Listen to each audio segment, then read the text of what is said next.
So this is 1 and 2 chapter question paper.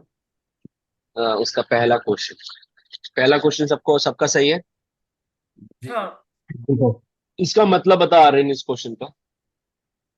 Sir इसके अंदर क्या है कि ए सर्टिफिकेशन के स्कोप ऑफ प्रैक्टिस में, मतलब पर्सनल ट्रेनिंग के स्कोप ऑफ प्रैक्टिस के अंदर, अगर हमारा जो क्लाइंट है उसको वेट लॉस करना है तो हमें उसको कैसे, मतलब हमारा अगला स्टेप क्या होगा। तो आंसर यही था कि उसका हम बेसिकली मतलब मुझे ऑप्शंस से पूरे पढ़ो साथ में। इवैल्यूएटिंग अ क्लाइंट ठीक है, nutrient intake and guide and evaluating a meal planning, client. Why it is not there, I need a reason. I want that everyone should, whenever I say someone should read the question, you should go for the question, which of the following within the ACE certified person trainer scope of practice regarding training client with the weight loss, इसका meaning क्या है। First option ये answer सही है गलत है, reason क्या है। सेकंड ऑप्शन, थर्ड ऑप्शन और fourth option. I need a proper summarized answer. I want to see you really understand that question or not. Okay. So Aryan. Which of the following is within the ACE certified personal trainer scope of practice regarding training client with weight loss goal? So weight loss goal के लिए जो personal trainer है वो क्या goal set करेगा, मतलब अपने लिए कि उनको क्या, हमें क्या करवाना है। तो इसमें पहला ऑप्शन है evaluating a client nutrition intake to guide meal planning. तो स्कोप ऑफ प्रैक्टिस में ही नहीं आता, तो ये मेरे क्यों को नहीं आता? नहीं, सही नहीं ये लगता। किस में आता है? ये तो अगर evaluating a client nutrition intake to guide meal planning, तो गाइड हम मील प्लानिंग के लिए तो गाइड कर ही नहीं सकते। जब तो हमें क्या करना चाहिए उसमें? उसमें उसको रिकमेंड कर, उसको रेफर करना चाहिए कि तो उस वर्ड न्यूट्रिशन स्पेसिफिक वर्ड का नाम क्या है? किस में आता रेफर है वो? करना, मतलब रेफरल आता है, सही है। Referral is a right answer, refer. Yes. Health yes, continuum के अंदर, रिगार्डिंग के अंदर आप दूसरे मतलब health continuum is a thing like जिसमें आप अपनी पूरी टीम देखते हैं कि कौन किसके ऊपर है, कितने हैं, और उसको आप रेफर करते हैं किसको करना है। ठीक है। Second right right. पढ़ेंगे। Second, recommending nutritional supplement only after conducting extensive research on their effective and safety.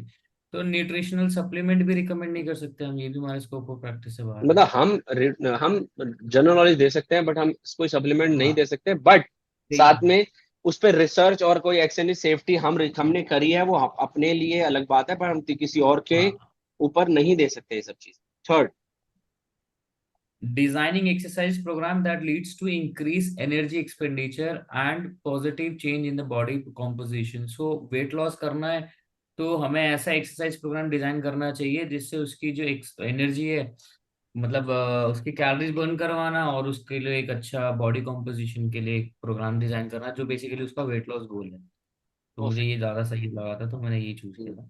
क्योंकि हमें उसका क्रिएटिंग हमारा काम है थेरेप्यूटिक। प्रोग्रामिंग और डिजाइनिंग, रेदर देन हमारा कोई और काम नहीं है।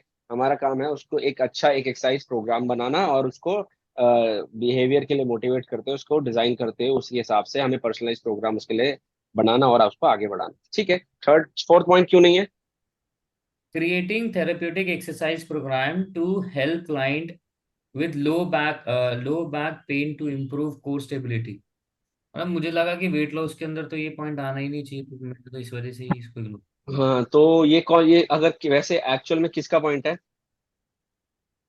Low back pain to improve core stability, therapeutic exercise, no idea sir।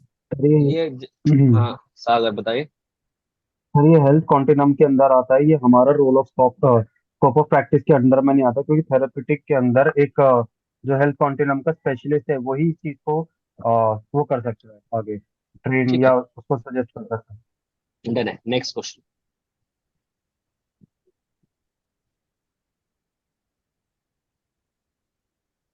ठीक है। मोना पढ़ेगी। मोना, किसका गलत है ये? किसका गलत है, किसका सही है? सागर का चल रहा है ये। मेरा नहीं मेरा नहीं, गलत है गलत सर। सागर का गलत है, मुझे पता है ये। आर्यन और मोना मेरा, दोनों सही है। सर नहीं, मैं मेरा बताता सही है। हूँ। नहीं मैंने नहीं, ना मुझे कुछ प्री बताना नहीं है, मुझे सिर्फ इस क्वेश्चन के बारे में बताओ कि आपका सही है या गलत है। मेरा करेक्ट है। आर्यन? मेरा वाला गलत था, कंफ्यूज ठीक था है मैं, पर ठीक है मेरे को ठीक है पता ठीक था है कि ठीक है। मोना पढ़ेगी क्योंकि मोना का सही है तो। Which of the following resources would be most appropriate for an A certified personal trainer to utilize when providing dietary advice to clients? तो जब हम scope of okay, तो पहला पॉइंट पढ़ लेते हैं। Resources developed or endorsed by the question का federal मतलब पता government। वैसे क्या है? क्वेश्चन का मतलब ये है कि अगर हमारे पास कौन से अप्रोप्रिएट सोर्सेज है अगर हमें डाइट से रिलेटेड एडवाइस करना है क्लाइंट को। तो ये 4 ऑप्शन हमें अवेलेबल है, इसमें से बेटर परफेक्ट। हमारे लिए कौन सा करेक्ट है हमें वो चूज करना था। हम्म। तो इसमें फर्स्ट पॉइंट है वो है रिसोर्सेज डेवलप्ड और endorse by the federal government which is www.myplate.gov। ये यस। स्कोप ऑफ प्रैक्टिस में आता है, ये लिखा हुआ है। जो अप्रोप्रिएट स्कोप ऑफ प्रैक्टिस है वो यही है। इसके अलावा जितनी बिकॉज भी ये वेबसाइट मेंशन करी हुई है एस द्वारा उसकी बुक में कि ये स्पेसिफिक वेबसाइट है जहां पर एक रिसर्च आपको अप्रोप्रिएट मिलती है जिसपे आप ट्रस्ट कर सकते हैं, है ना? तो इसलिए वेबसाइट को मेंशन किया। आगे वाली गलत क्यों है? गलत इसलिए है बिकॉज आप कोई भी ऐसे नहीं दे सकते। बिकॉज पहली बात तो जो पर्सनल ट्रेनर है वो सर्टिफाइड न्यूट्रिशनिस्ट नहीं है, तो वो कोई भी उससे रिलेटेड उसको पब्लिश्ड आर्टिकल्स नहीं बता सकता, क्योंकि वो उसके हम्म, खुद के पर्सनली नॉलेज के लिए अच्छा है, बट टू क्लाइंट उसके लिए वो बेटर नहीं है, वो चीज वो उसके बहुत स्कोप बढ़िया। ऑफ प्रैक्टिस पे नहीं आता है। इंडस्ट्री रिसोर्स फॉर और जो पर्सनल ट्रेनर। थर्ड पॉइंट है वो बेसिकली फिटनेस रिलेटेड है, वो वर्कआउट रिलेटेड है, वो डाइट रिलेटेड नहीं है। ठीक है। फोर्थ। फोर्थ पॉइंट वही पब्लिश आर्टिकल्स वगैरह, तो वो आर्टिकल सजेस्ट नहीं कर सकता बिकॉज मैंने जैसे बताया कि वो खुद की नॉलेज के लिए है उसके, परफेक्ट है। जरूरी नहीं कि वो क्लाइंट के लिए हेल्पफुल हो। ठीक है, बहुत बढ़िया। अभी सबको समझ में आ गया ये वाला क्वेश्चन? क्लियर है सर। Yes sir. आगे किसका सही है, ये किसका गलत है? सबका सही है? यस सर, हाँ मेरा सही। चलो ठीक है।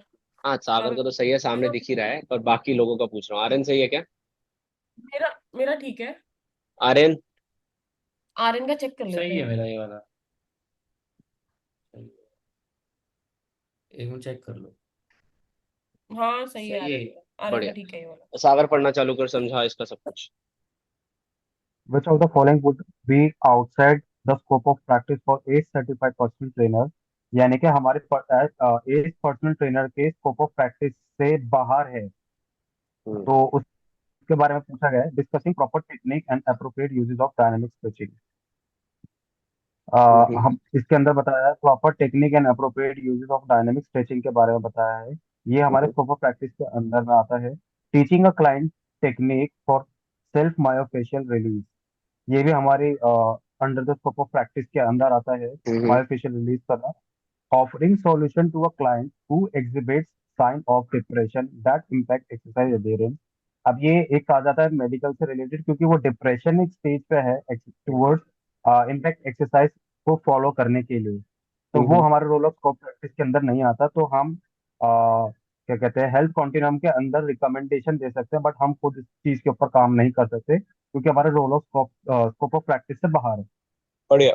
Leading a leading a client through exercise to improve shoulder stability, तो शोल्डर स्टेबिलिटी से रिलेटेड जो हम एक्सरसाइज कर सकते हैं वो स्कोप ऑफ प्रैक्टिस के अंडर में आता है। तो थर्ड पॉइंट है जो हमारे स्कोप ऑफ प्रैक्टिस से बाहर है। ठीक है, आगे बढ़ते हैं। आर्यन, सबका सही है क्या ये? नहीं मेरा गलत था ये। रुक जाओ, मेरा चेक करना। एक आपका भी मिनट सर, गलत था। पक्का देखना दो ना।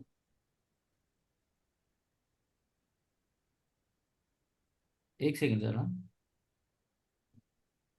गलत है ना आपका भी, मुझे यही भी है तो वो। याद है। आपने लास्ट वाला पॉइंट चूज किया था इसमें जी जी, मेरा और भी मैंने गलत। Third last. ठीक है, दोनों गलत है। सागर एक्सप्लेन करो। When working with clients who have been referred by their physician for exercise programming, यानी कि जिस क्लाइंट के साथ हम काम कर रहे हैं वो रेफर किया गया है physician for exercise programming, which of the following step would be the most important for personal trainer to take, यानी कि जो फिजिशियन से रेफर किया गया है क्लाइंट, उसके लिए मोस्ट इम्पोर्टेंट पर्सनल ट्रेनर के लिए क्या डिसीजन होना चाहिए, क्या उसको करना चाहिए।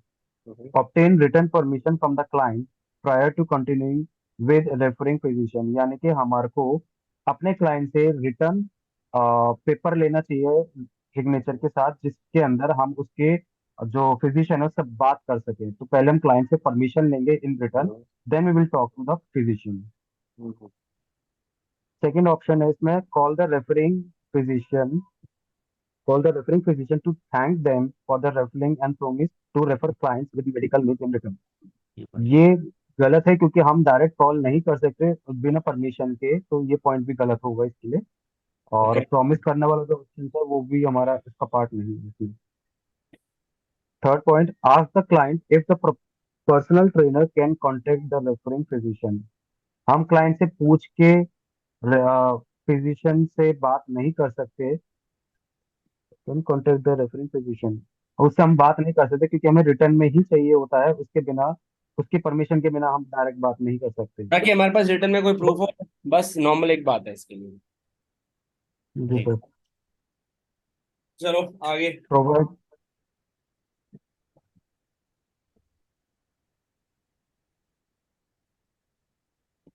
सबका सही है? मेरा करेक्ट है, आर्यन? सही है। आर्यन को देख लीजिए। ये मेरा ख्याल से सही सही है सर, ये वाला। सबका सही है। आर्यन आर्यन का भी सही है। समझा फिर।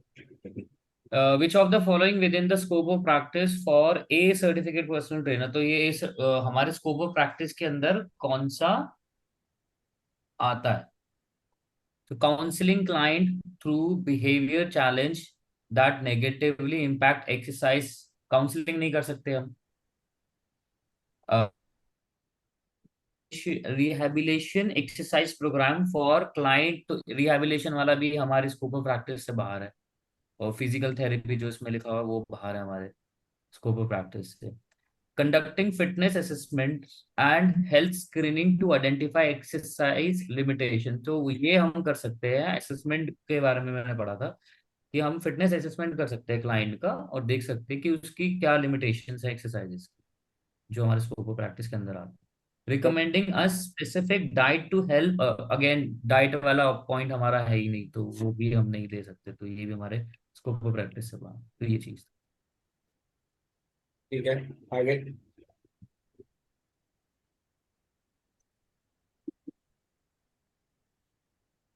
सबका सही है? ये भी सही ये सही मेरा गलत था। है। ये गलत था। मैंने चलो। लिखा to enhance the value of personal trainer. बहुत बढ़िया। अगर मैं थोड़ी बंद करना अगर अच्छा, समझा। पहले मैं सच में बताऊं, ऑनेस्टली मैं सोच रही थी कि to protect the public from harm होगा, पर मैंने कहा पर्सनल ट्रेनर से लोगों को क्या हार्म हो सकता है। वैल्यू वाला कर दिया।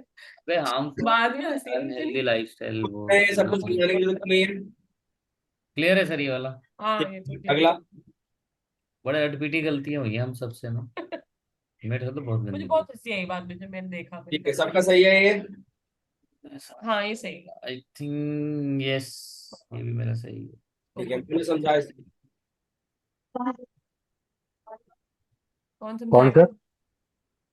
मोना, मोना समझा। अच्छा, a client has soreness after a weekend tennis tournament. Which of the following is an appropriate action that is within the scope of practice of a certified personal trainer? Implement a therapeutic exercise program to reduce soreness and improve function, which is not a part of his scope of practice because ये therapist कर सकता है. Providing deep tissue massage to the affected area, same, not a scope of practice. वो massages नहीं दे सकता उसको. Discuss proper techniques for stretching and affected muscles. तो वो stretchings करवा सकता है जो कि उसके scope of practice में आता है as per ACE. और suggest using common low dosage, तो हाँ medicines भी नहीं दे सकता क्योंकि डॉक्टर नहीं है वो. ये तो easy। तो बस नेक्स्ट। सही ये है? भी सही है हमारा, सब सही है हम सबको. जी सर, ये तो इजी है। आर्यन एक्सप्लेन।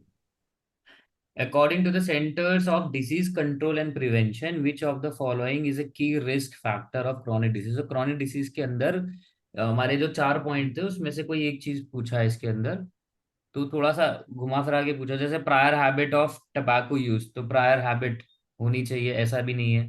बेसिकली क्रॉनिक में तो बिल्कुल ही जो एक्सेस ऑफ टबैको यूज वाले बंदे ही आ जाते हैं, तो ये भी ऑप्शन नहीं बनता। इंक्रीज रिस्क ऑफ फॉल्स, तो ये भी नहीं था, फॉल्स तो ऑप्शन ही नहीं है उसके अंदर। मॉडरेट अल्कोहल यूज, मॉडरेट नहीं, एक्सेस ऑफ अल्कोहल यूज था। सिर्फ लैक ऑफ फिजिकल एक्टिविटी है जो एग्जैक्ट आता है उसके अंदर पॉइंट, तो ये वाला चूज किया तब बड़ा हो जाए। सागर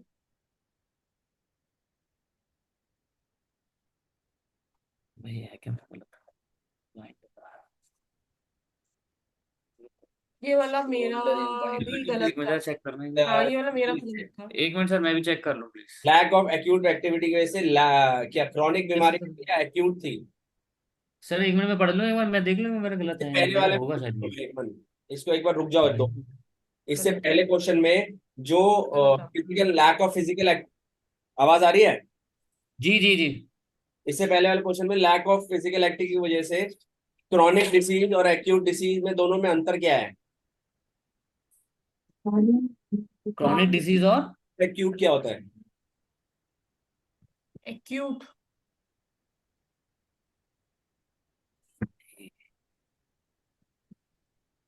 क्रॉनिक डिजीज और एक्यूट। तो अगर पता है नहीं सर, याद नहीं है।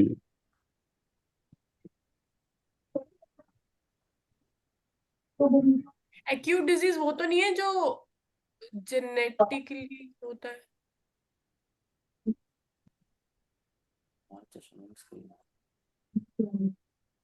वो हेरिडिटी प्रॉब्लम कह सकते हो आप इसको। जेनेटिक। जेनेटिक के अंदर हेरिडिटी हो जाता है वो। क्रॉनिक होती है जो बार बार होती है। ओके। बार बार होती है। एक्यूट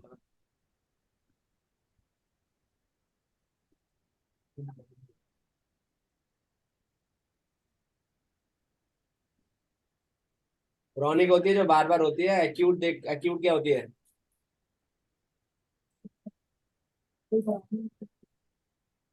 या कोई मेजर डिजीज जो एक ही बार में हो जाती है, ऐसा कुछ? एक्यूट होती है जो शॉर्ट टर्म के लिए होती है। ठीक है, जी सर। शॉर्ट टर्म के लिए। समझ में ओके। आ गया? जैसे डायबिटीज जैसे कि क्रॉनिक सर। पर और chronic. Diabetes sir voice break. Acute और क्रॉनिक। डायबिटीज। आपके पास क्या कह रहे हैं? डायबिटीज एक्यूट है क्रॉनिक है? सर डायबिटीज तो क्रॉनिक होना चाहिए। होना नहीं चाहिए। एक्यूट। तो एक चीज बताओ, क्या है शॉर्ट टर्म थोड़ी होती है वो। आंसर दो मुझे अपना अपना। डायबिटीज तो बट क्रॉनिक पर तो। बार बार नहीं होती ना वो। बार बार का मतलब कि जो आपकी लगातार चल रही है बीमारी। हाँ तो हाँ, सर तो फिर क्रॉनिक ही हुई। डायबिटीज। हाँ, तो क्रॉनिक क्रॉनिक। हो गया। यस। Chronic yes. हुई, हाँ। अगला क्वेश्चन। भयंकर बीमारी होती है भाई। क्या है? किस किसका गलत है? सर ये तो हम सबका ही गलत है। ये हम सबका ही गलत है, और मुझे ये पूछना था इसमें क्वेश्चन कि कंफ्यूज कर दिया खैर इन्होंने थोड़ा सा। मैंने चूज किया था सेकंड आंसर। सर मैंने भी सेम ही चूज किया है, सागर वाला ही चूज किया मैंने भी। Client has released from physical therapy for shoulder impingement and is now working with a ACE certified personal trainer. अभी अभी छूटा है फिजिकल थेरेपी करवा के, शोल्डर impingement थी उसको। अब ऐसा कौन सा एक्शन लेना चाहिए जो पर्सनल ट्रेनर को लेना है? ठीक है, build on work done in physical therapy, progress the client to strength the power training for upper body, evaluate progress the client rehabilitation. Who are you to rehab? We can't do him. Second, continue the नहीं। implement of physical therapy exercise. आप physical therapy exercise को continue implement physical therapy exercise. आपको पता है कौन सी physical therapy की कौन कौन सी एक्सरसाइज होती है? Are you therapist? No. Do you know to no sir. progress how to progress when you even don't know what was the illness because you are not the expert? तो आप build on करोगे work physical therapy वाले बंदे का, जो physical therapy जो चल रही थी उसी को कंटिन्यू रखोगे, जो आपको डॉक्टर कंसर्न करेगा। और उसको अगर आपको हटाना भी है तो पहले लिखित में चाहिए होगा कि डॉक्टर कहता है अब ये कुछ भी कर सकता है। समझ गए। इफ समझ इट गए, इज, तीनों ही इनवैलिड आप आएगा ना। बिल्डअप करोगे डॉक्टर के वो, रेदर देन अपना लगाओगे, क्योंकि you don't know, you are not the expert about this things, although you sir have इसमें नॉलेज, बट अगर for safety purpose you should be carry on the physical therapist. ठीक है, जी sir. समझ में sir ये आया? लाइन जो थी ना थोड़ी कंफ्यूजन एक्चुअली थी। जो ये तो कुछ भी सर कंफ्यूजन आगे आएंगी। जो स्कोप ऑफ ओके प्रैक्टिस था ना, उसमें शोल्डर इम्पिंजमेंट का जो आंसर दिया हुआ था अप्रोप्रिएट में, वो ये दिया हुआ था कि आप उसको शोल्डर से रिलेटेड क्या ये दिया हुआ था? स्ट्रेचेस और ये सब। क्या वो ये दिया हुआ था कि वो फिजिशियन के पास से आया है? ये दिया था क्या? उसमें नहीं, नहीं, उसमें बस ये लिखा था कि इस उसको हफ्ते में शोल्डर क्या था? अभी वो इम्पिंजमेंट है। फिजिशियन के पास से आया है, you can not break the physician things. आप अच्छा, सरपास नहीं कर सकते फिजिशियन को। जब तक फिजिशियन नहीं कहता कि मेरे से चला गया है बंदा, अब आप देखो और लिख आपके पास आ जाता है रिटर्न में, तो आप अपना फिर देख सकते हो कि हाँ भाई अब मुझे करना है। तो मुझे ऐसे ये पूछना था, अगर इस क्वेश्चन पे फिजिकल थेरेपी ना हो के ये लिखा होता कि क्लाइंट को शोल्डर इम्पिंजमेंट है, तो आप तो उसको क्या डॉक्टर पे प्रेफर करते। और अगर ऑप्शन फिर ना हमको होता कि डॉक्टर को प्रेफर नहीं करना, तो आप प्रोग्रेस करते क्लाइंट के अपर बॉडी और स्ट्रेंथ में, उसको उसको उसको माइफिशियल रिलीज में। हाँ, इसीलिए मैं कंफ्यूज हो गई इसमें, क्योंकि वो उसमें जो स्कोप ऑफ प्रैक्टिस में जो अप्रोप्रिएट इन अप्रोप्रिएट में ना, वो ऐसे ही लिखा हुआ था, पर उसमें फिजिकल थेरेपी थेरेपी की बात नहीं आप थी। उसको फिजिशियन को रेफर करते और वैसे। हाँ हाँ, ठीक है, आगे। ये ठीक है, मेरा तो ठीक है, सबका ही ठीक अरे है। हाँ सही है, आ सही है। रही है? सही आ रही है। मोना पढ़ो। What is the most appropriate solution for an A certified personal trainer to provide to a client who has tight iliotibial bands? Iliotibial band. Iliotibial bands, okay. Iliotibial bands. Refer the IT client to IT band कहाँ पे होता है मोना? और तुम दोनों चुप रहो। ये थाई में साइड में होता है इधर, टिल द नी। थाई में साइड में? ये चलो आगे, अभी आपको धीरे धीरे लैंग्वेज सिखाई। इधर इधर ये आउटर साइड जो होती है हमारे थाई मसल की, उसमें साइड पे होता है, आपने बताया था। ठीक है, कोई नहीं, बाद में इसको एक्सप्लेन करूंगा। आगे पढ़ेंगे, अब इसका मुझे बताएंगे क्या क्या है। Refer the client to physical therapist. हम फिजिकल थेरेपिस्ट को रेफर नहीं कर सकते क्योंकि टाइट है उसकी वो बैंड्स, तो उसको कोई एज सच इंजरी या कोई प्रॉब्लम नहीं है। Good. Tight teach the client to perform self deep tissue massage. Massage हम दे नहीं सकते, हमारे स्कोप ऑफ प्रैक्टिस में ही नहीं आता। हम टीच भी नहीं कर टीच सकते। द क्लाइंट, हाँ जी, हम मसाज हम टीच ही नहीं कर सकते उसको। हाँ मसाज तो हम दे ही नहीं सकते। Teach the client self myofascial release techniques, जिसके अंदर फॉर्म रोलिंग और ये सब बताते हैं, तो ये हमारे स्कोप ऑफ प्रैक्टिस में आता है, ये लिखा हुआ था उसके अंदर। और prescribe a series of ballistic stretches, नहीं स्ट्रेचेस नहीं कराते। मेरा सही है सर ये वाला। मेरा भी ठीक था ना ये, बिल्कुल Ballistic का मायोफेशियल। मतलब क्या होता है? मुझे बताएंगे आर्य, सॉरी सागर। किस चीज का सर? बैलिस्टिक। अगर बैलिस्टिक का मतलब क्या होता है? बैलिस्टिक स्ट्रेच क्या होती है? Ballistic stretch. सर अभी याद नहीं है। अरे तूने आंसर चूज किया है बे। सर मेरे को लगा था prescribe the series of valley stretching, मतलब एक क्लाइंट की जिसकी मसल टाइट है उसको हम प्रिस्क्राइब कर सकते हैं कि इस टाइप की स्ट्रेचिंग करो ताकि आपकी मसल Ballistic सही हो stretching सके is या the लाइफ से kind लूज of हो सके। momentum stretching, like you are doing like you are exceeding you are exceeding normal range of motion. When you are exceeding normal range of motion, अपनी normal range of motion को आप पार करके motion के अंदर अपने limbs को अपनी body को आप स्ट्रेच करते हो, और जिसमें आप हल्की बहुत बाउंसिंग और वार्मिंग अप के लिए मोमेंटम में रहते हो। ये it is actually like not for the people who have tight things. We can not consider everyone this thing. तो बेसिकली ये मूवमेंट स्ट्रेचेस में आ जाता है। But it's exceeding normal range of motion. Okay, dynamic stretching क्या होता है?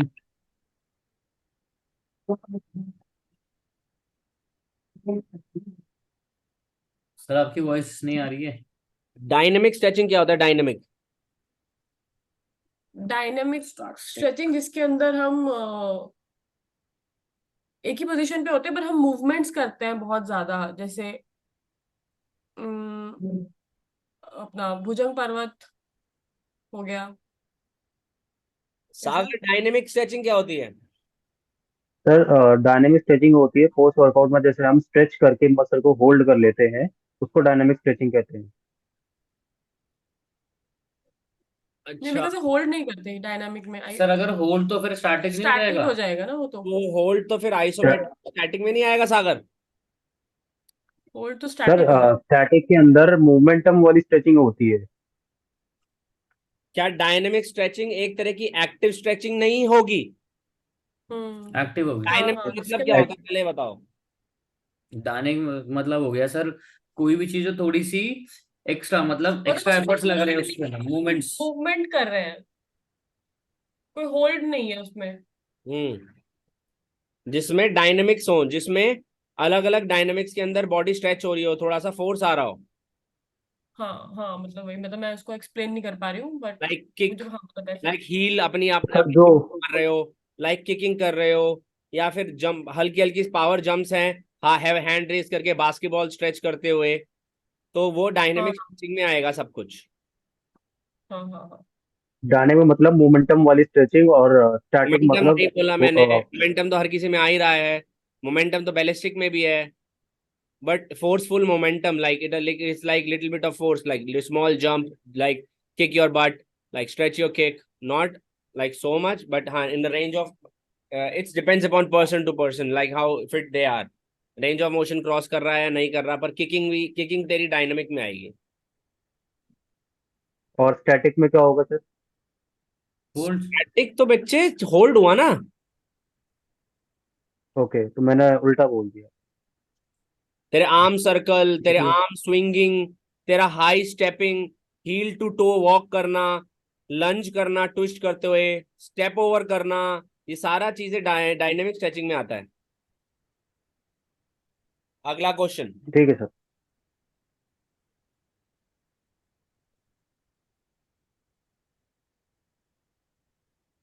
मेरा सही था ये।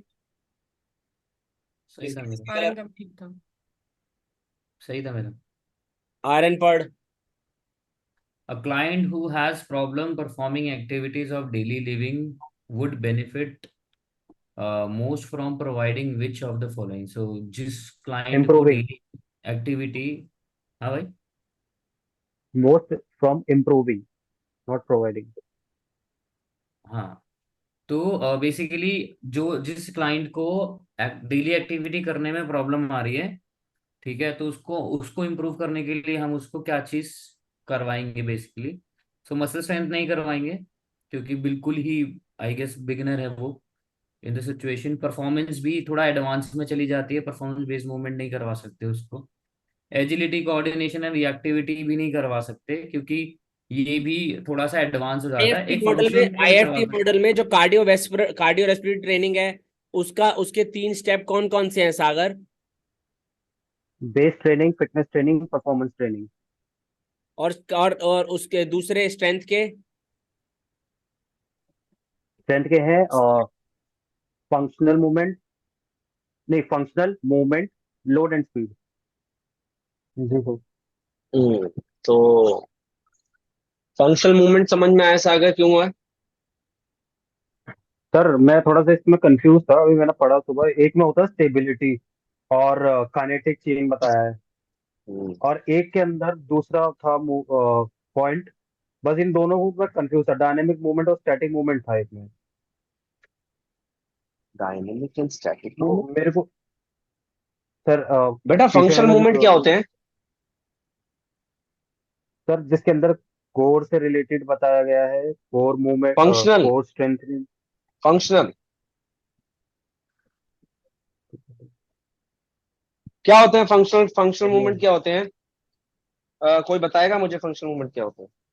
फंक्शनल मूवमेंट जिसके अंदर ओवरऑल बॉडी की मूवमेंट्स पे हम काम करते हैं, जिसमें हमारी स्ट्रेंथ ट्रेनिंग भी आ जाती है, कोर रिलेटेड भी आ जाता है, HIIT भी आ जाती है, सब कुछ ही होता है। बट जब अब कोई पेज नंबर क्लाइंट फोर्टी आता है, सेवन ओपन करना है।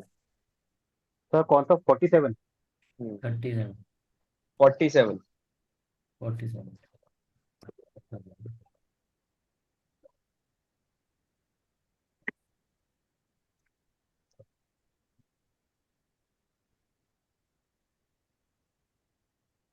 Sir endurance, flexibility, core function, static balance and dynamic balance. ये क्या चीज है? ये exercise selection functional training focus on the core balance exercise, not in improve the strength and function. It is improving responsible stabilizing the spine and center of gravity during static position and dynamic movement. Exercise for functional training will initially use in primary body weight exercises. As client progress to the movement training load and speed, the still include the functional training exercises workout. These included as part of their warm up and cool down, or by incorporating progression that increase the challenge of the functional training, increasing exercises by increasing the resistance and balance challenges. तो जितनी भी ये workout बताए हैं ये रोजमर्रा में काम आते हैं। तुम्हारा कोर अच्छा होगा तो तुम चल पाओगे। Yes sir, centre of gravity की वजह से। तुम्हारा कोर अच्छा होगा तुम चल उसमें पाओगे। होगी। सेंटर ऑफ ग्रेविटी होगी तो तुम्हारा नॉर्मल तुम्हारा डेली लिविंग के अंदर तुम्हारे को हेल्प मिलेगा। तो वो ये पूछ रहा है कि भैया डेली लिविंग के अंदर कोई बंदा नया आया है तो सीधा उसको आप करवा तो सकते नहीं हो, तो सबसे पहले आप ये वाली चीजें तो कराओगे। सॉरी, वो मेरा मूवमेंट ट्रेनिंग आपके साथ मिक्स हो गया। पर फंक्शनल मूवमेंट के अंदर आप सारी चीजें कराओगे ना। उसने फंक्शनल मूवमेंट दोनों बोला है, ध्यान से देखो। फंक्शनल मूवमेंट्स मतलब कि वो सर मूवमेंट ट्रेनिंग स्क्रीन और रिकॉर्डिंग पे है। हाँ दोस्त है। जी सर, ओके सर। तो फंक्शनल मूवमेंट दोनों की दोनों चीजें आप वो उस फंक्शनल मूवमेंट के अंदर क्या आ रहा है, नॉर्मली आप बेसिक ट्रेनिंग भी करवा रहे हो और उसको मोमेंटम ट्रेनिंग भी दे रहे हो। तो ये नॉर्मल डेली लिविंग के लिए यही ट्रीट चाहिए ना। परफॉर्मेंस के अंदर तो वो high base performance based training तो ज्यादा हाई हो जाएगी, और मस्कुलर स्ट्रेंथ तो अलग चीज हो गई। और एजिलिटी, कोऑर्डिनेशन और रिएक्टिविटी, ये सारी की चीजें, एजिलिटी और कोऑर्डिनेशन ये सब चीजें तो फंक्शनल मूवमेंट में आई गया ना। एजिलिटी तो नहीं, बट जी सर। ये तो आ ही गया ना कोऑर्डिनेशन और सेंटर ऑफ ग्रेविटी का। ठीक है। जी सर। आगे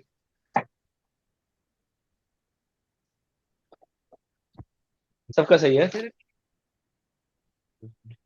आर्यन सही में चेक कर लेता हूँ, मेरा शायद सही है ये वाला, मुझे नाम हुआ है। शायद गलत है आपका ये। अच्छा, एक सेकंड ना। मैंने आर्यन के सारे क्वेश्चंस देखे। बोल रहा हूँ भाई सही है ना गलत है। मिलेगा। मोना पढ़ेंगे, मोना पढ़ो। मैंने चूज किया हुआ है सर, मैं वैसे बता देता हूँ। मैंने personal trainer has specialise, second वाला चूज करना था। Which of the following best describes what is at the heart of a client-centered approach to personal training? Basically कि client-centered approach क्या होती है personal training के अंदर? A personal trainer is very knowledgeable, providing education to help the client reach their unique goals. अब personal trainer already knowledgeable है obviously, तब तो वो हेल्प करेगा ही। तो ये कोई एक स्पेसिफिक चीज नहीं है इस चीज के लिए।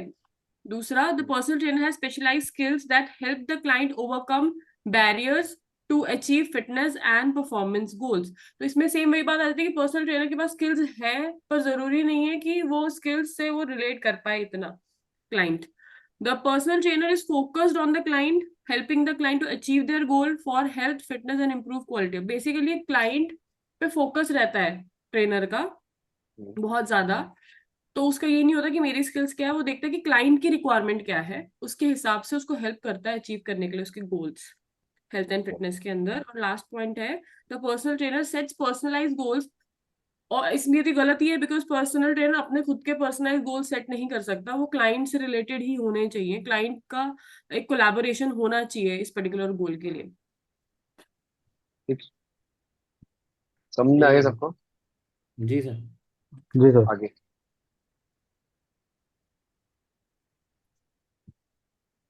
सबका सही है। जी ऑब्वियसली बात है, अगर आईएफटी मॉडल आपने चैप्टर 2 में कुछ हल्का बहुत ही पढ़ा आईएफटी मॉडल के बारे में तो सही होना चाहिए। परफॉर्मेंस क्या 20 होती है, मिनट से कम इंटरवल। जिसका होता है, हाँ यस, बेस हो जाएगा 20 ना, मिनट से बेस। कम जिनकी भी एक्टिव वो होती है, मतलब फिजिकल एक्टिविटी कम रहती है, तो उनको सबको base बेस ट्रेनिंग में जाते हैं। परफेक्ट। सर मेरे क्वेश्चन था, इसके अंदर हमने 3 कैटेगरी पढ़ी है, base training, fitness training, performance training. तो इंटरवल ट्रेनिंग को हम सिर्फ इन्होंने एक एक्स्ट्रा पॉइंट दे रखा है, जैसे बुक में नहीं दे रखा, मेंशन नहीं है। बट सर इंटरवल ट्रेनिंग को हम किस तरीके से कैटेगराइज करेंगे या समराइज करेंगे या डिफिनेशन आउट क्या ऑफ होगा स्कोप फिर है, इसकी? Out out of of scope. Scope होगा। Okay sir. अभी फिलहाल के लिए हम अभी पेपर पे बात कर रहे हैं, अगर कभी फ्री सेशन होगा तो I explain what is interval training. Okay sir. ठीक है, जी चलो सर। अगला सबका सही है, अगला सबका सही है। ये सर ये सही है, सही। एक मिनट सर, एक मिनट, एक मिनट। हाँ सर, सही है, सही है। आर्यन समझा। Which exercise would be most appropriate in the movement training phase of ACE IFT model muscular training component? तो इसके अंदर क्या है कि कौन सी ऐसी मूवमेंट ट्रेनिंग है जो मस्कुलर ट्रेनिंग में के कंपोनेंट में आती है, मतलब मस्कुलर स्ट्रेंथ भी हम कर सके और लाइक मूवमेंट। इसके अंदर क्या था, मूवमेंट प्लायोमेट्रिक ट्रेनिंग स्क्वाट के क्या होता अंदर है हुआ है, आर्यन? तो प्लायोमेट्रिक्स। जी प्लायोमेट्रिक स्क्वाट क्या होता है? सर, प्लायोमेट्रिक स्क्वाट्स हो गया जिसके अंदर, मतलब मेरी अंडरस्टैंडिंग है सर, मेरे को ये समझ में आता है कि प्लायोमेट्रिक्स में तो एक ही जगह करना है ना उसको। सागर प्लायोमेट्रिक्स क्या होता है? सर जिसके अंदर स्पीड एंड फोर्स की जो डिफरेंट मोमेंटम होती है उस पर हम फोकस करते हैं, स्पीड एंड मोमेंटम। और हमारा जो और स्पीड से जंप्स होती रिलेटेड है। नहीं है, इसके अंदर है जंप मस्कुलर इंक्लूडेड होगा ट्रेनिंग के जिसमें। जंप, अंदर। बायोमेट्रिक्स इसको दी जाती है, बिगनर्स को या फिर एडवांस वाले? एडवांस। नहीं सर, एडवांस। एडवांस बंदे को, लेकिन बिगिनर पर्सन को नहीं दे सकते। और यहाँ पे जो क्वेश्चन है उसमें ये पूछा जा क्लैप रहा है, पुशअप्स पूछा जा रहा है प्लायोमेट्रिक्स है या मस्कुलर फिर ट्रेनिंग। क्लैप पुशअप्स प्लायोमेट्रिक्स या नॉर्मल पुशअप आते हैं? Sir plyometrics. Good one. Plyometrics. Biometric. But kicks? क्योंकि जंपिंग है, एक्सप्लोसिव यूज हो रही है उसके अंदर, ठीक है, तो बट विच इज नॉट ठीक अ है, बट किक्स क्या है? बट किक्स को भी हम प्लायोमेट्रिक्स में कंसिडर कर अभी सकते बताया हैं। तुम्हें मैंने, dynamic stretching. Dynamic stretching. Okay. Dynamics. High मार्च?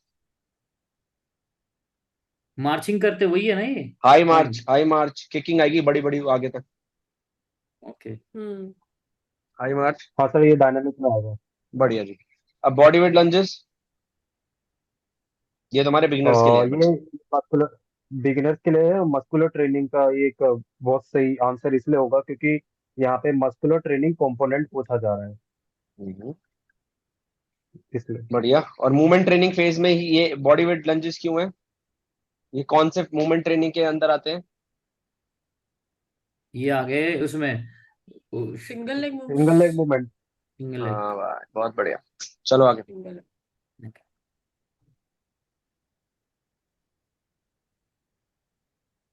सही है सर।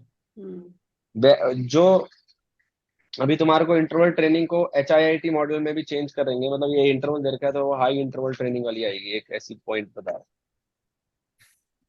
इंटरवल ट्रेनिंग एक तरह के हिट्स HIIT में भी देखा जाता है। हम्म। ठीक है, सही चलो है हमारा। इजी है। इसका थोड़ा सागर जल्दी बता दो फटाफट। In which muscular training phase of the ACE integrated fitness training model would drills to build agility and power be incorporated? यानी कि इस क्वेश्चन में पूछा जा रहा है as integrated fitness training model में जो ड्रिल्स है to build agility and power, वो किस चीज के थ्रू की जा सकती है। तो इसमें पहला पॉइंट दे रखा है लोड एंड स्पीड। तो जो हमारा मोमेंटम है उसके अंदर हमारे को एफिशिएंसी बढ़ानी है, स्पीड एजिलिटी बढ़ानी है और पावर बढ़ानी है, तो उसके अंदर हमारे को लोड डालना पड़ेगा, एक्सटर्नल लोड जो है हमारा load and speed training. Base training हमारा नहीं होगा क्योंकि बेस ट्रेनिंग के अंदर हमारा ये वो क्या कहते हैं, ये कार्डियो रेस्पिरेटरी का आ जाता है section base training. Functional training जैसे हमने डिस्कस किया कि फंक्शनल ट्रेनिंग के अंदर हमारा कोर स्टेबलाइजिंग एसआईटी और मस्कुलर एंड्योरेंस के ऊपर है, तो हमारा एजिलिटी और पावर उसके अंदर कंसिडर नहीं होगा फंक्शनल ट्रेनिंग के अंदर। मूवमेंट ट्रेनिंग के अंदर हमारा पोस्चर से रिलेटेड चीजें आती हैं, तो वो भी एजिलिटी के ऊपर हमारा काम नहीं करेगा, ना पावर के ऊपर काम करेगा, बढ़िया। इसलिए। आगे।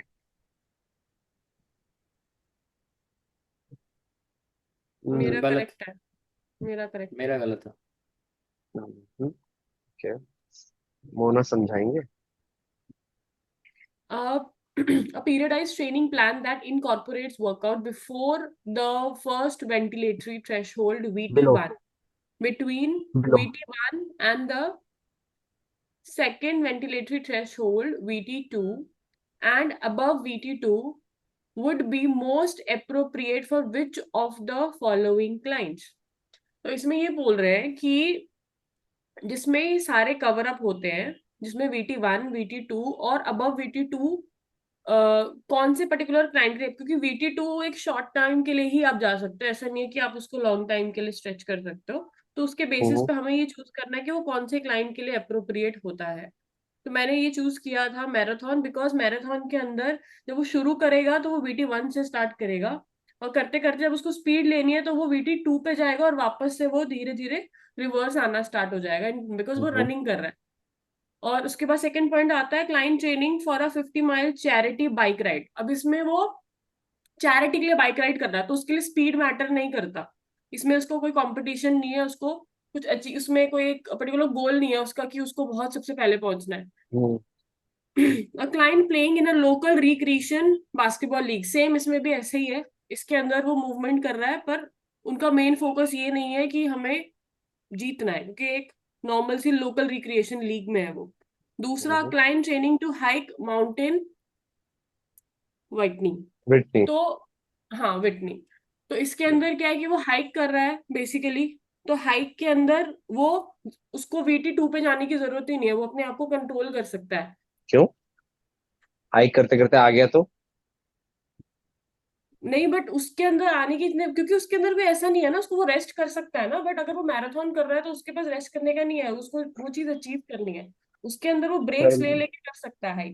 बट सर फिर मैं भी एक पॉइंट बोलना चाहता हूँ। गेम खेल रहा है वो, तो गेम के अंदर वो भी कर सकता है। सर मैं नहीं, इसमें एक पॉइंट बोलना चाहता हूँ। मैराथन ही है इसका सही आंसर, क्योंकि मैराथन में ही नहीं, वो मैराथन टच सही करेगी। आंसर तो है, मैं तो रीजन पूछ रहा हूँ ना हाँ, क्यों सही है। क्योंकि VT2 जो हम टच करेंगे, वो जो शॉर्ट पीरियड के लिए टच करेंगे जब वो रनिंग कर रहा है। बाकी के उसके अंदर उसके पास स्कोप है कि वो अपने उस चीज को कंट्रोल कर सकता है, क्योंकि उसको ऐसा नहीं है कि उसको वो बहुत जल्दी जल्दी अचीव करना है। मैराथन के अंदर उसका एक पर्टिकुलर टारगेट है ना, कि उसको रीच करना है वहां तक, तो उसको बढ़ाना ही पड़ेगा ना वो सर स्पीड। मेरी अंडरस्टैंडिंग ये थी, इसलिए मेरा गलत हुआ ये वाला, मेरे को पूछना भी था आपसे अच्छे से। ऑब्वियसली इसके अंदर दिखाया है कि कौन से स्पोर्ट के अंदर आप VT1 से नीचे, VT1 और VT2 के बीच में, उससे ऊपर भी बियॉन्ड भी जाते हो। तो मैंने चूज किया था बास्केटबॉल लीग, क्योंकि मुझे ऐसा लगा कि बास्केटबॉल प्लेयर रुकता भी है, फिर भागता भी है वो, और फिर वो एक्सप्लोसिव जंप लेके क्या कहते हैं बास्केट भी करता है। तो मुझे लगा ये, क्योंकि मुझे हाँ लगा देखो, कि मैराथन वाला जो बंदा है वो क्या कहते हैं, या तो VT1 से ऊपर ही रहेगा, नीचे जाएगा ही नहीं, मतलब मुझे ऐसा लगा, तो मैंने वो चूज ही नहीं किया। अच्छा, आप चैरिटी क्वेश्चन का बाइक मतलब राइड। पढ़ो। अब पीरियडाइज जी। Training sir plan. Periodize training plan क्या होता है? सर मैं एक बार मैं भी मेंशन कर दूं अपना पॉइंट। हाँ, बोलो बोलो। सर इसके अंदर VT1 VT2 और बिलो अबव द VT2 पूछा गया है, this is a part of the cardiac मस जो हमारी हार्ट से रिलेटेड बात हो रही है। दूसरी चीज हम्म, क्या है, इसमें फर्स्ट पॉइंट दे रखा है, a client training to qualify a Boston marathon. अब मैराथन के अंदर कॉन्टिन्यूस रनिंग है which is a part of the VT1 VT2 और अबव द VT2 की बात हो रही है, जिसमें हम्म, ये इसलिए सही लगा। सेकंड पॉइंट था इसमें, अ client training for 50 miles charity bike ride. Bike ride is not a part of the running, it's a part of the bike riding, जिसके अंदर हम्म, सिर्फ लेग की मोमेंटम होती है। तो ये दोनों पॉइंट अलग हो जाते हैं, इसलिए इसमें हम्म, थर्ड पॉइंट दे रखा है client playing and local recreational basketball colleague, जिसके अंदर प्लायोमेट्रिक्स मोमेंटम भी है, रनिंग भी है, लेकिन हमारा गोल है VT1 VT2 और अबव VT2 से रिलेटेड, हम्म। जिसमें हमारा बेसिकली रनिंग आ जाता है related to heart. Third fourth point है client training to hike mount Whitney, यानी कि माउंट पे क्लाइंबिंग करना, which is a part of the muscular endurance, जिसके अंदर हमारे डिफरेंट डिफरेंट मोशंस में मूवमेंट होगी। और रनिंग के अंदर एक स्पेसिफिक मोमेंटम होती है, जिसके अंदर हम बॉस्टन मैराथन के अंदर कर सकते हैं। बाकी सबके अंदर ये सेम मोमेंटम नहीं अप्लाई हो सकता, उसमें डिफरेंट डिफरेंट रिक्वायरमेंट्स होंगी। पीरियडाइज और ट्रेनिंग प्लान क्या होता है? पीरियडाइज ट्रेनिंग होता है जिसके अंदर हम हर चीज को दिस इज अ ट्रेनिंग हर which step by which step. या kind of the training variables, जिसमें हम लोड, सेट, रेपिटेशन और इसको मैक्सिमाइज करते रहते हैं धीरे धीरे अडेप्टेशन के हिसाब से। Step by step according to the client हम ऐड ऑन करते रहते हैं, यस। एज तो पर जब पीरियडाइज ट्रेनिंग मतलब कि क्लाइंट। ऐसी अडेप्टेशन ऑफ एक्सरसाइजेज जिसको हम धीरे धीरे बढ़ा रहे हैं, उसको इनकॉर्पोरेट करने की जरूरत है वर्कआउट में बिलो वेंटिलिटी थ्रेशोल्ड के अंडर में ही, और VT2 VT1 के फिर सेकेंडरी इसके अंदर है VT2 के ऊपर भी, जो अप्रोप्रिएट फॉलोइंग क्लाइंट के लिए है। तो इसका मतलब वो बोल रहा है कि ऐसी ट्रेनिंग जो धीरे धीरे बढ़ाती जा रही है आपकी अप्रोच को, आपकी एडेप्टेशन को। तो जैसे ही आप अपने चैरिटी के लिए भी आप अपनी राइडिंग कर रहे हैं, तो उसके अंदर नॉर्मली क्या है, आपको एक लिमिटेड है, पर बॉस्टन मैराथन को आपको क्वालिफाई करना है। इट्स लिखन written a client training, it's not he's already running in, he have to qualify. So for qualifying only he need to run a specific amount of time. So for training he have to train for qualifying it. But a client training to hike mountain भी VT2 में जाएगा, पर इसके अंदर periodisation, इसमें भी VT2 आप approach कर सकते हो, आप किसी में भी VT2 अप्रोच कर सकते हो, ऐसा नहीं है, इट डिपेंड्स अपॉन। पर एक तरह की जो आपको बॉस्टन मैराथन है, मैराथन के अंदर नॉर्मली क्या है, उसको क्वालिफाई करने के लिए टाइम में, एक लिमिटेड टाइम में उसको ट्रेनिंग करने के लिए पीरियडाइज ट्रेनिंग की जरूरत पड़ेगी। ओके, हम्म जी सर। आपका विचार सही है सबका, मतलब एक छोटा सा एक ऑप्शन दिया है कि इसके मिलता जुलता अगर क्वेश्चन आया तो आप कैसे समझें उसको और अच्छी तरीके अगर यही अभी ये बोल देते कि एक क्लाइंट को क्वालिफाई करना है एक हाइकिंग के लिए से। इजी हो जाता किसी समझिए। इजी हो जाता ना क्वालिफाई फिर करना हाइकिंग के लिए। बट ये नहीं है ना कि कौन सी हाइकिंग कितने किलोमीटर, ये स्पेसिफिक नहीं है। बॉस्टन मैराथन के अंदर तो उसको भागना पड़ेगा ना भाई, पूरा दबा के वेस्टर्न क्वालिफाइंग ग्राउंड में, वही बहुत मैं बहुत कह बड़ी रही हूँ। मैराथन होती है वो। हाँ, ठीक है, नेक्स्ट। वहां पे उसके पास एक स्पेसिफिक जैसे टारगेट है, उसको पता है कि उसको यस, अचीव करना है, यस, यस, इसलिए तो वो VT2 पे जा रहा है ना। इसलिए वो पीरियडाइज ट्रेनिंग मेथड भी इस्तेमाल करेगा। हाँ, क्वेश्चन को पढ़ना बहुत जरूरी है। मेरा मेरा भी गलत था, ये मैंने गोल सेटिंग चूज किया था। अब हैं? मुझे ये समझ नहीं आया कि goal मेरा सही setting है सर, एक मिनट रुक जाओ। गलत है आपका भी। नहीं भाई, नहीं, ऐसे कैसे?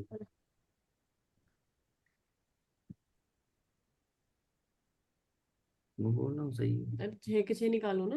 1 2 3 4, देखो ना, जल्दी देखो भाई, गलत। फटाफट से सर को बताओ। हाँ ठीक है, आर्यन का ठीक है, कुछ और है वो। चलो, भी आर्य नहीं समझाएगा इसको कैसे सही है।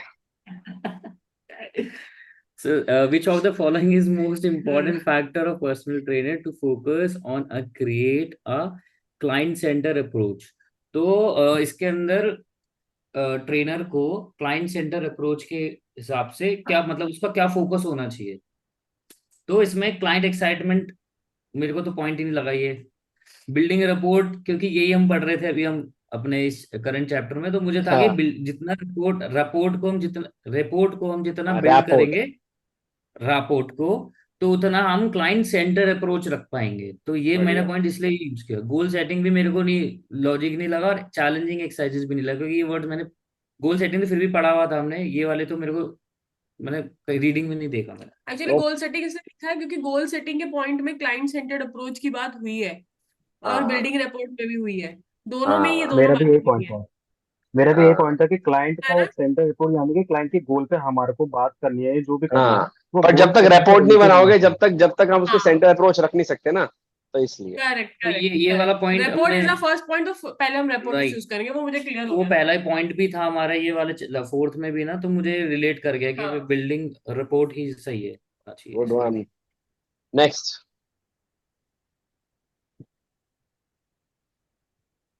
सबका सही है। हाँ, ये तो हाँ हाँ, ये तो, पॉइंट ही है ना, हाँ तो ये ये तो तो इजी है। हाँ। ठीक है। Jumping movement, tri planar movement, diagonal movement ये है ही नहीं, तो इसमें सिंगल लेग मूवमेंट आती है। कौन कौन से 5 मूवमेंट है, सब बताएंगे फटाफट से, क्या एक सर? एक करके। Bend and lift, bend and lift हो गया, सिंगल लेग, एक एक सिंगल बंदा लेग, एक एक नाम लेगा पुलिंग, भाई, ऐसे लिस्ट मत पुशिंग। बोला करो। रिकॉर्डिंग चल रही है हमारी। मैं बोल रही हूँ। एक बंदा एक बताएगा, फिर चुप हो जाएगा, अगले बंदे का इंतजार करेगा। Rotational, pulling, pushing movement. Bend and lift. Single leg. Done, thank you, अच्छा लगा। चलो आगे बढ़े। इट वाज इजी, ऐसे सही रहेगा। When a client can consistently perform, किसका किसका है? मेरा सही है, मेरा भी सही है। आप चेक कर लो पहले। तुम सोचिए मेरे सारे सही कैसे हो रहे हैं। नहीं ऐसा कुछ। देखना जरा, ये सही है मेरे ख्याल से।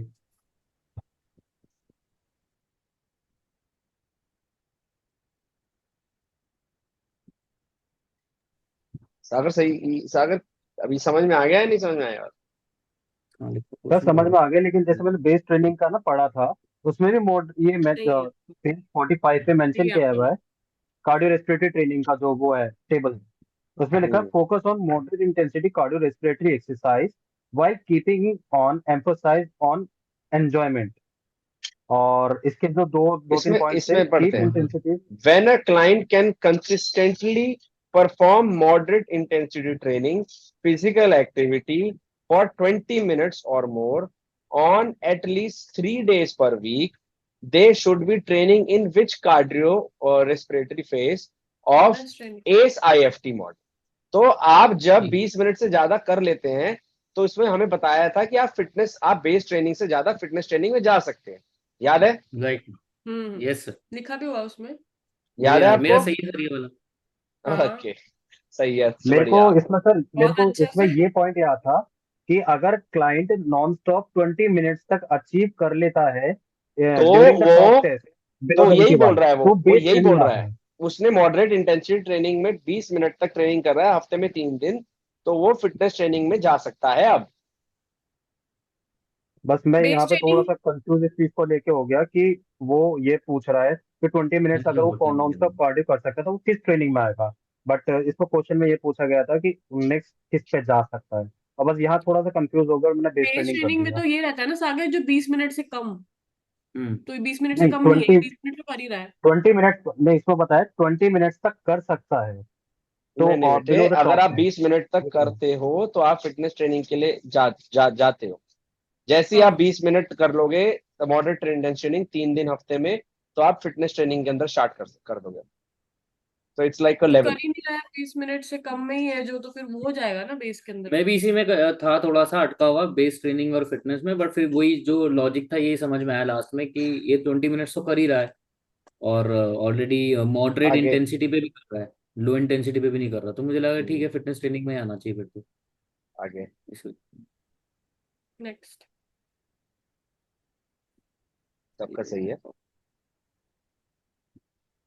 ओबेसिटी, एक मिनट सर मैं हाँ, ये मेरा ठीक है यार, ना आपका गलत था शायद।